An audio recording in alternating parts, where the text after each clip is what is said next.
You are listening to a Pod Bros exclusive.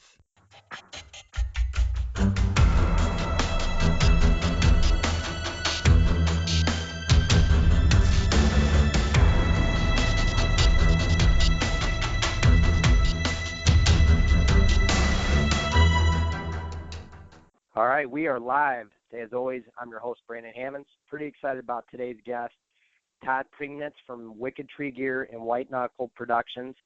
Todd is here because he's going to share some awesome tips about shed hunting today. And Todd's, as far as I'm concerned, one of the best guys out there for shed hunting tips and the animals he's killed with these sheds. So, Todd, how you doing today? Good, man. How are you doing, Brandon? Good, man. I appreciate you being on the show, and I can't believe that it's, here we are in February, almost March, and, man, we're going to be shed hunting soon.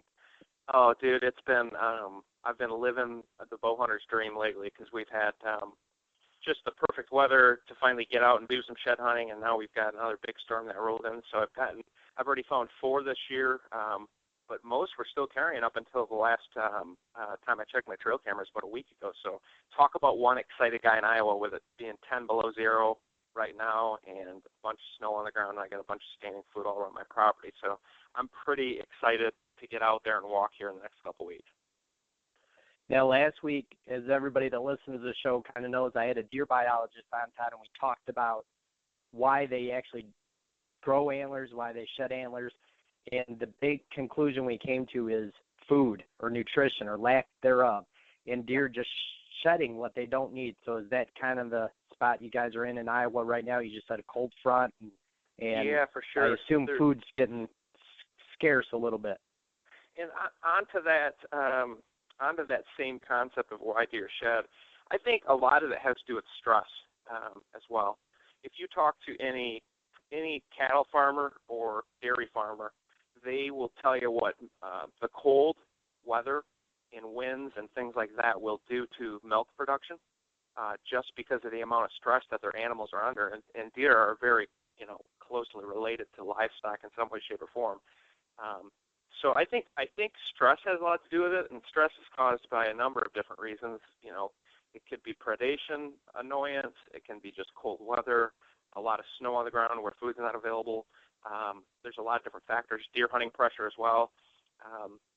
So I think stress also plays in, and then just plain old dumb luck. I think sometimes they, just happen to have that right amount of attitude or whatever, and also I've heard actually the testosterone levels in their bodies have something to do with it, where if a doe comes in the heat later in the year, it reinvigorates that breeding behavior, which fills their body full of testosterone, which means they need their racks for fighting and defending themselves and getting that doe or whatever.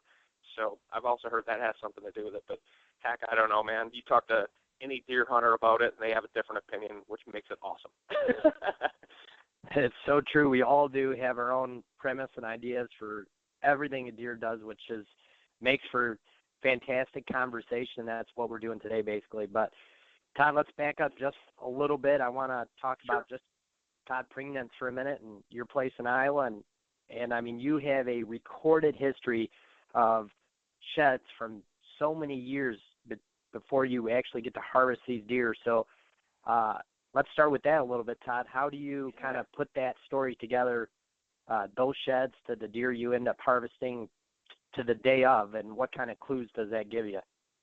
Oh, it's everything, man. This is the time of year really where I joke around with my buddies and friends and customers and people I talk to at shows and stuff. I say, this is the time of year I kill my bucks, and it really is true. I have been fortunate now to hunt the same area for 5 years now, give or take, and up until then, man, I'm from Michigan. That's how we kind of got to know each other back in the day, and so I just moved down to Iowa about 10 years ago, specifically for deer. This was where I thought would be one of the best places to live, and I was fortunate to be able to start my own business on the side and kind of build my way toward eventually owning a piece of property with a house on it. And I only own 63 acres, but it's amazing what you can do if you put the time and energy and putting your food in, and then leaving the areas around your property alone all the way up until the point where the deer have shed. It's just kind of like the reverse of my hunting tactics, which are, I'm a very, very straightforward, aggressive hunter. If I know where a big buck's at, I am going to be going in after him no matter what day of the year it is. But with that being said, there's a time and a place to do it. So you're just going to stack the deck and your odds and leave those places alone until you're ready to go in. And the first day you go in bow hunting, you kill them. In the fact of shed hunting, you leave them alone until you know the deer have shed. Then you go in, and that's your highest chance for finding bone, because the more you go in there, the less they're going to be in there. And it's all about making sure that an animal that you want to find their sheds or an animal you want to kill is in that area. And if they're not, you're wasting your time.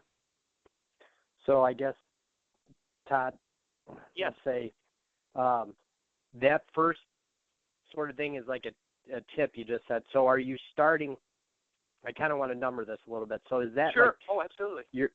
Okay, is that like your first, like, hey, I already know where this deer is, and then you go to the beds, or I know where this deer is, and I'm going from bed transition to food, kind of like we hunt? Really, it is. It's pretty simple. Once the right weather gets here, you can go into specific areas to find those particular antlers. And I have a really good idea where most of these deer are bedded within reason. And they really don't travel too far, even this time of year. You have to have really brutal conditions to push them out of their home range.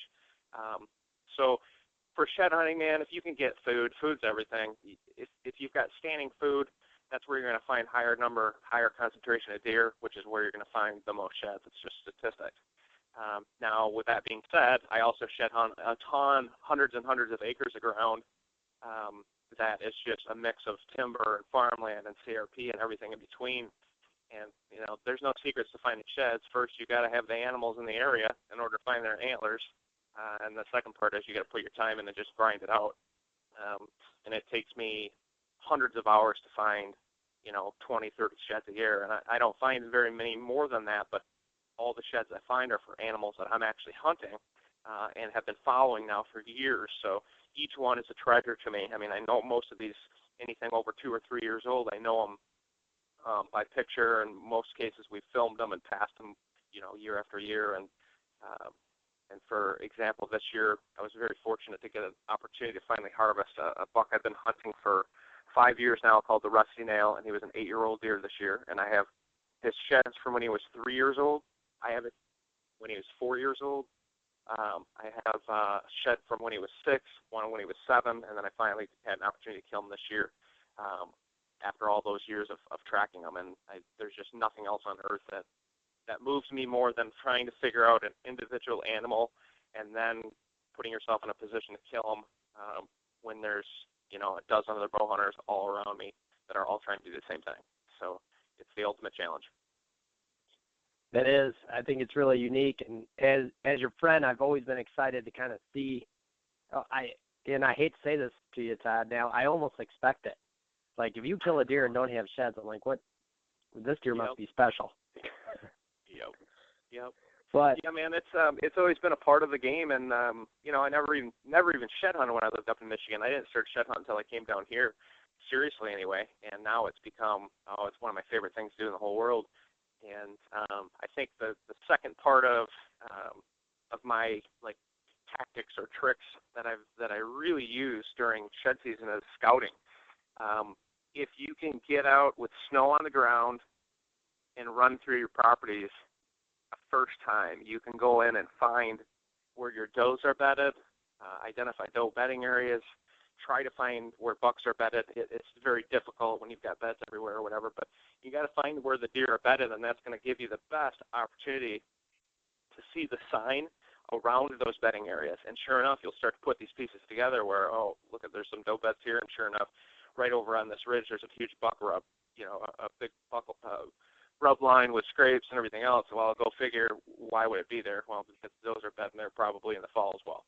So those things are what I do, and you gotta just get a visual of your property, every aspect of it. This is the time to do it. I know there's some hunting property managers who are really, really strict about not allowing any human intrusion in certain areas. Well, that's not me, man. I like to know where these deer are at, what the bedding areas look like, and from my experience, they come back to those areas unless you harass them over and over again. But it takes, for most deer, they're going to want to return right to a bedding area after you've been through it. So I kind of throw caution to the wind this time of year and dive into those spots that you've been, imagining the whole hunting season. I wonder what's in there, and this is the time when I go explore that. And that's the adventure part of it that I love during shed season, because you can really, I just say, forget about it, and I go, look into every possible little corner of every piece of property, and I do it 2 or 3 times during shed season.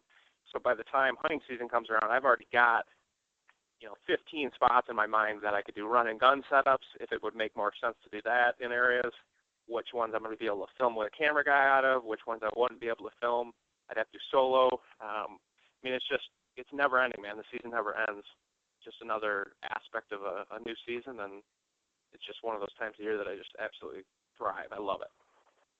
I agree with you, and I think we hear it all the time, and you just mentioned it, that it's the sort of the one rule this time of year, and I agree with you, Todd, that I break, that, my spots, my farms in Michigan and Illinois, that, if I get the chance, I'm going to go into these areas, because like you said, if you bump them, you know what, odds are they're going to come back.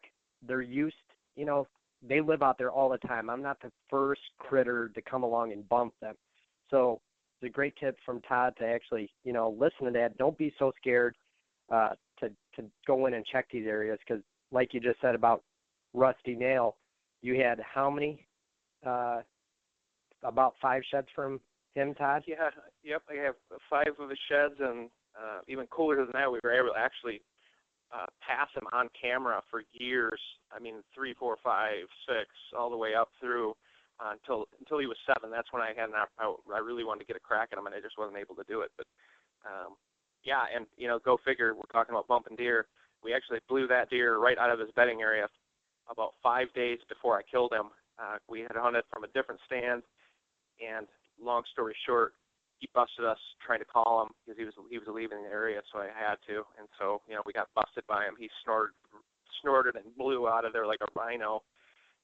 And 5 days later, I snuck in and killed him 50 yards from the other tree. So they will go right back to that spot because they've survived there all their lives. And especially this time of year, man, you're out shed hunting an area, you're bedded in a thicket or whatever. If you blow them out of there and they don't come back, who cares? Hunting season is 9 months away. You don't have to worry about them remembering or being freaked out about it. You don't want to be doing it every day for weeks on end, for God's sakes. But like if I got to go in and cover an area and it takes me 3 days to hunt a huge section of timber or whatever, then so be it. I'll do it. And same thing when it comes to setting stands. If it takes me 2 or 3 times going in to get a stand right, then so be it. You just got to sacrifice and just do it, way in advance as much as possible. Because I'd rather be in the right spot and have a chance of blowing them out than being so far away you'll never see them in the first place, because they just do not move that much during daylight. I agree with you, and it's something I remind myself of every year, that you have to be that sort of aggressive to make this happen, because what you just said is so true. They just don't move very far. But, Todd, I kind of have a 2-part question. You said you didn't really start shed hunting until you ended up moving to Iowa. So let's take Rusty-Nail, for example. When was it in the last 10 years that you said, you know what, this is huge to my puzzle of killing mature deer, the shed hunting, and let's just go with Rusty-Nail? Like, how did you correlate those two, that this is my piece of a puzzle I could be missing? When I really fell in love with shed hunting is when I started to find nice sheds. I tell you, you find a big side or a match set or even a dead buck. We've always found huge dead bucks back in the day. Now I don't even bring them home unless I get a salvage tag or anything. But you find things like that out in the woods, and you're hooked. Instantly, like, oh my gosh, if I really do walk hard and long, I can find these things. The other part for Rusty, when I passed him right after shooting Barry Sanders, we had this beautiful 160 glance buck come in that I've been hunting for 5 years, or 3 years at the time, I guess, 3 to 4 years. And I called him Barry Sanders, and I happened to shoot him. Fantastic. He runs off, and then this giant buck comes in that I had assumed was a different buck I called Sippy Cup. So anyway, the sippy cup buck comes in. We get footage of him, and he's actually in the Ozonics commercial with little wind checkers going floating in the air to him. That was the footage we took of him. But because I had already shot a buck, I couldn't take that one either. So we just had to sit there and watch him and film him. When I found his shed, I realized when I put everything out together that it was the Rusty-Nail buck that we had known since he was 3, and he just never left the area, and he made some small changes in his rack when he was younger, and I just didn't put 2 and 2 together. So it was like the greatest surprise in the world that, oh my gosh, this buck has actually been here all along. And sure enough, where I ended up killing him this year was, within 500 yards of where I found every shed from over the last 5 years. Holy cow. Yeah, they stick to a tight area, but he shifts. He had 2 or 3 different home ranges, and I was actually on him right at the beginning of October, the 4th and 5th. I moved in on him. I had some trail camera pictures where I just had missed him by 10 minutes, leaving the field on just an observation setup. So I went right in after him, and he ended up busting me. My scent coming in and out, I actually have trail camera pictures of him sniffing my tracks, and from that day on, he disappeared, and where I ended up catching up with him, he had moved a mile from where he was at for his late summer, early fall hangout, and he, partially because of me, I bumped that deer literally a mile, and it took me 3-4 weeks to get caught back up to him. Wow. That is super interesting. So yeah, it's sorry. You got to be aggressive sometimes, and sometimes you got to be patient. It's just it's a perfect balance. We're actually going to call our new DVD Patient Tenacity, which kind of describes my season, because in one way, in order to kill that Rusty-Nail buck, I had to be extremely aggressive and just make the move. And then I was very fortunate a week later to kill another giant, and he was bedded in 2 little spots that I just couldn't get into. I knew them very well, and I had to wait him out and hunt. The one I had a ground blind over some knockdown corn and another food plot, and I had to hunt it 2, 3, 4 times, and I finally got an opportunity to get a crack at him. But in that case, it went against everything in my brain, which is to be moving around, trying to move in on these deer. Sometimes you got to know your limits and know that it's just they're unkillable in certain areas, so don't push your luck. Leave them alone and let the lack of pressure and the time of year and food and does bring them to you. And of course, as hunters, it's just trying to decide which tactic works at the particular time, but you just got to go with your gut. Usually your gut's right. I agree with you. That is sound advice. Todd, I want to get back to kind of like just a question besides the shed hunting aspect of it, but when you bumped Rusty and you ended up finding him a mile away, had you had previous encounters in both those spots, and how did you correlate that info to go back to hunt those areas? What brought me, I had cameras all around the first spot, and I had his movements caught regularly I would have pictures of him at least every day or every 3rd day or something. He was in the area and just staying there.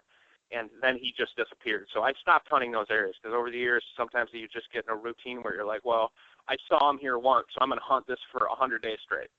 That's just not how big mature bucks are. They just go to where they feel comfortable, and it's usually where you're not. So what brought me to the spot where he busted us out of on the bedding area was because I had watched the tuna fish buck, which was the buck I killed last year, which was a big 7-year-old.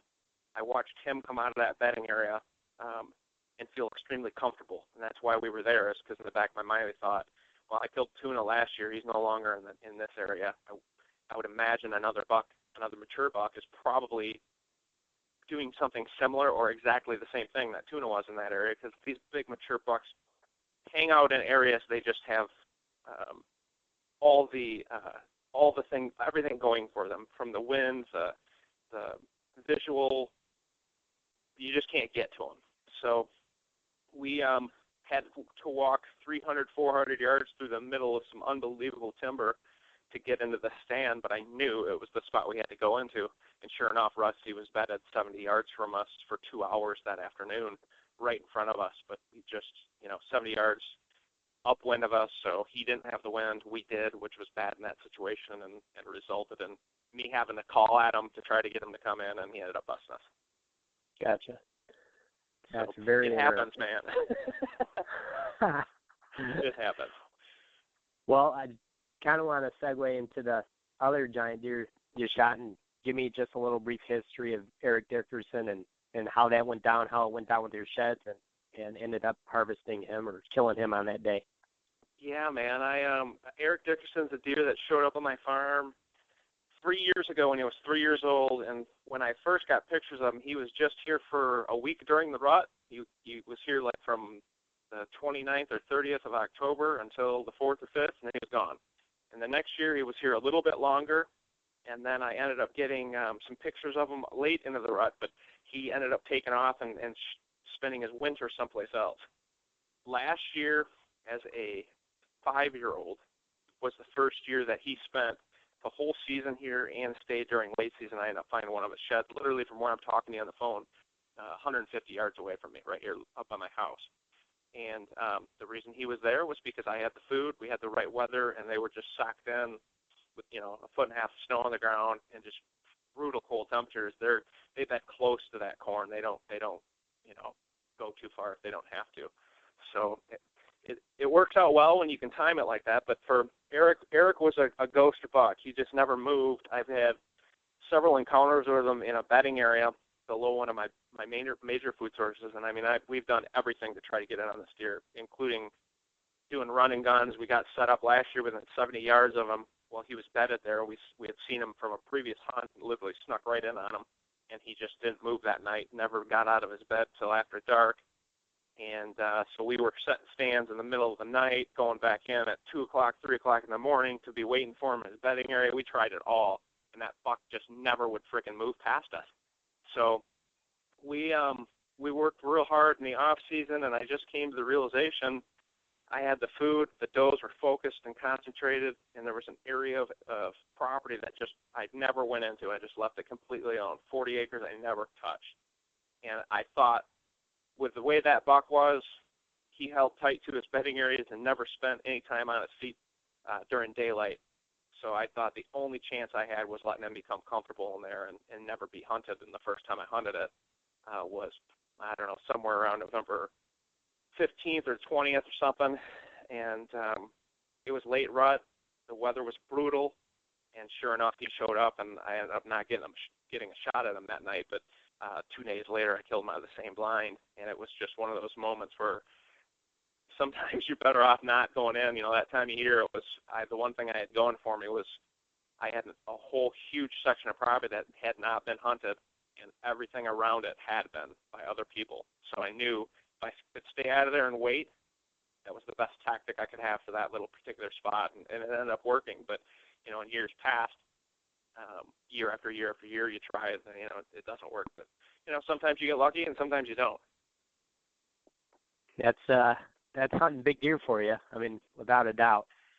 Yeah, absolutely. If I was kind of going to give a tip, Todd, to like a beginner Sure. or the advanced guy, because it's kind of the same to me. If you do it, you should just do it the right way. And correct me if I'm wrong, Todd, but I keep hearing the same things come up when we're talking, and that's food and bedding areas. So is that what you would throw out to the guy who wants to be a better shed hunter, or the guy first time shed hunting is find these key areas and then, home in on that game plan? For sure. I've always been in fur. You guys, the last few years have been a little bit easier for me to focus on deer and all that and manage more property. But before then, I was hunting, new ground all the time and having to do the same thing that, many of you guys are on public land and other properties. For, I think, close to 15 years, I had hunted a different piece of property every year. So I was never able to get to know deer, which has become my favorite thing now, being able to follow a particular animal. But the number one thing is cover. Most of the properties people hunt, and myself used to hunt, the areas that you would end up in would be the ones that had nice trails going into them, and, this is pretty timber, and I can see, a giant deer coming through here. Well, those are the spots that the big ones just avoid, because that's where the hunters are. So you got to stop thinking like everybody else, and you got to start thinking like a big deer, which is hunting the goofy spots you would never even think about. But generally, I'm more about cover and creating sanctuaries around food, and those are the types of situations you'll find sheds. You'll find the sign, and Brandon, the biggest thing. I have two guys here who work for me, two younger guys, Alec and Trevor, for Wicked Tree Gear here, and they are both hardcore hunters, still trying to figure things out. And so I've had a lot of fun just kind of hearing a different perspective. And most of it is you just got to be willing to do the work. You got to go through that thick stuff to find the sign and find out where the deer are. And if you're not seeing sign, when I say sign, tracks and deer poop and pee, and if you can get out in the snow, you can see where the deer are. And if you're not seeing that sign, you're not in the right spot. So if you're going to go into an area and expect to find sheds, and there's only a few random little trails here and there or some deer tracks, you're not going to find sheds there. You've got to go to spots where the deer are, and if you currently don't have permission to hunt those spots, you've got to find a way, and that's 90% of it is you're not going to, find sheds and kill deer on property that doesn't have them. So I will pound that home until the day you die. But many years ago, I just realized that the correlation between hard work and success was pretty closely related, and I decided that I'd rather put in the work to see deer and get close to them, which meant hanging tree stands, trimming shooting lanes, constantly moving, constantly working, and which is all involved in my business and everything around me. But you've got to just be willing to go that extra mile and sometimes do stupid things that your buddies would never do, and that's why you need to do it.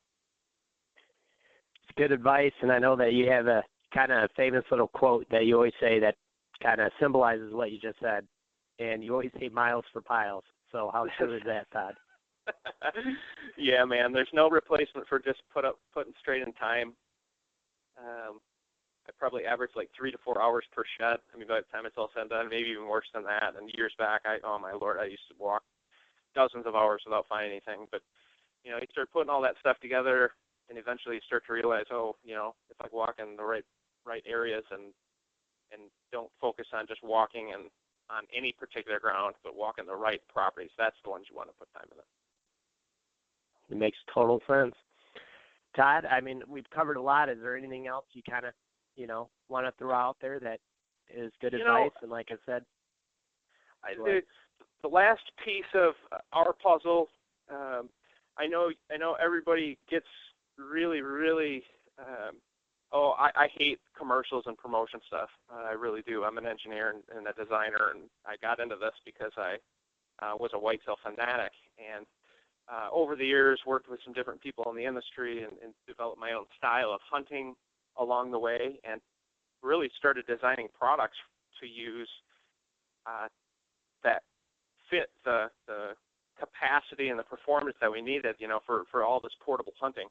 And so Lone Wolf Tree Stands is a company we use. I couldn't do what I do without their stands and sticks because they're the quietest. They're super easy to go up.